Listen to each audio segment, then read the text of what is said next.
Bench पर आकर बैठ गया। चाहत उसके बगल में आकर बैठी और बोली, तुम ठीक हो?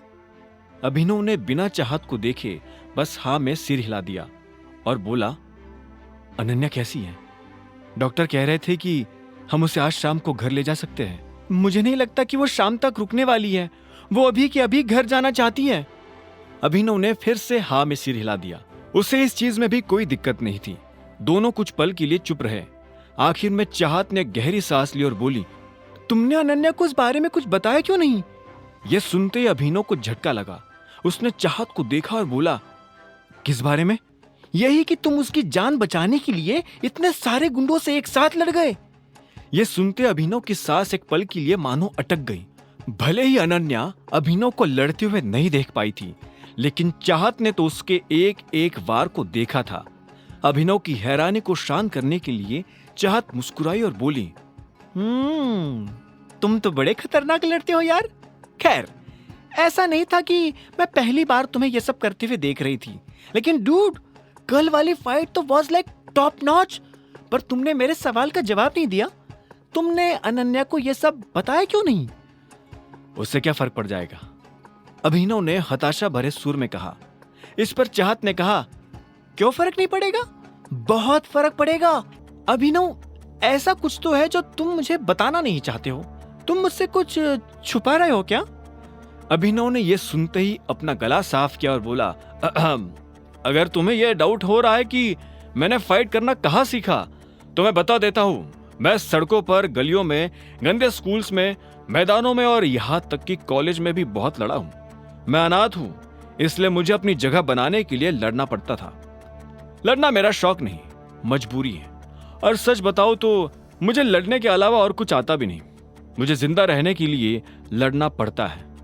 इतना कहते ही अभिनव ने अपना चेहरा नीचे झुका लिया। अगर इस वक्त चाहत उसकी आंखों में देखती तो वो समझ जाती कि अभिनव झूठ बोल रहा है। चाहत ने उसकी बात सुनकर एक गहरी सांस ली और बोली, ठीक है, टाइम टू गो। फिर कभी मिलेंगे, तसल्ली से बातें करेंगे। इतना कहते ही चाहत अपनी जगह से उठी, अभिनव को देख मुस्कुराई और आखिर में हॉस्पिटल से निकल गई। अभिनव उसे जाते हुए देख ये सोच रहा था कि आखिर चाहत उसके बारे में जानने के लिए इतनी बेताब क्यों है। क्या बात है मिस्टर बेकार, अब आप बेंच तोड़ रहे हैं? मुझे तो लगा था कि आप निकल गए होंगे। अभिनव को पीछे से किसी की आवाज आई।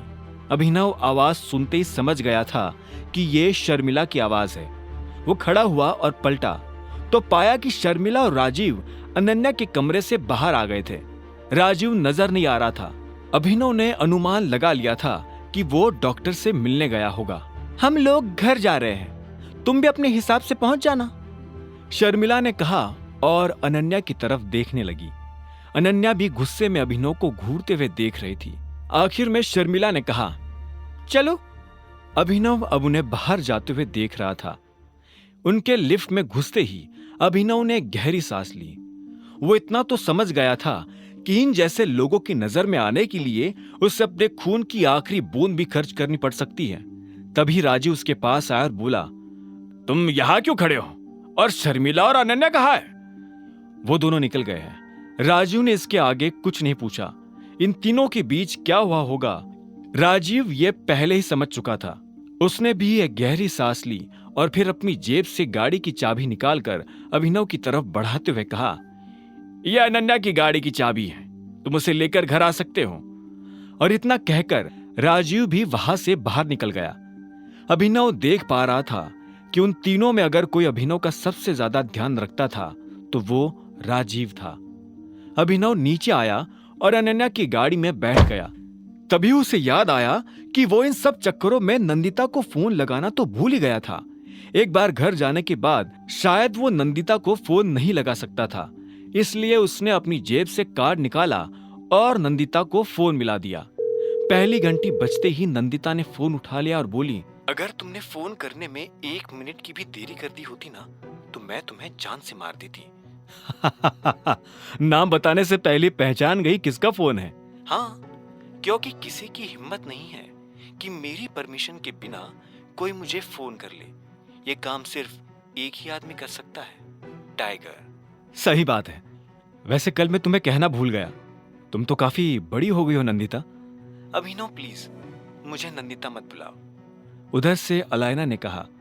अभिनव उसके मुंह से यह सुनकर एक सेकंड के लिए शांत हो गया। फिर उसने पूछा, क्यों, तुम्हारा नाम नंदिता ही तो है। नहीं, अब नहीं है। जब से तुम गए थे तब से मेरी भी दुनिया बदल गई थी। अब दुनिया की नजर में मैं नंदिता नहीं, अलायना हूं। जैसे तुम अभिनव नहीं, टाइगर हो। वैसे तुम अभी क्या कर रहे हो? अगर फ्री हो तो मेरे घर आ जाओ, अलायना ने कहा। यह सुनते ही अभिनव के होश उड़ गए। आगे की कहानी जानने के लिए देखें अगला एपिसोड सिर्फ पॉकेट एफएम के यूट्यूब चैनल पर, और द रिटर्न ऑफ टाइगर के सारे एपिसोड्स को सुनने के लिए डिस्क्रिप्शन में दी लिंक से डाउनलोड करें पॉकेट एफएम ऐप।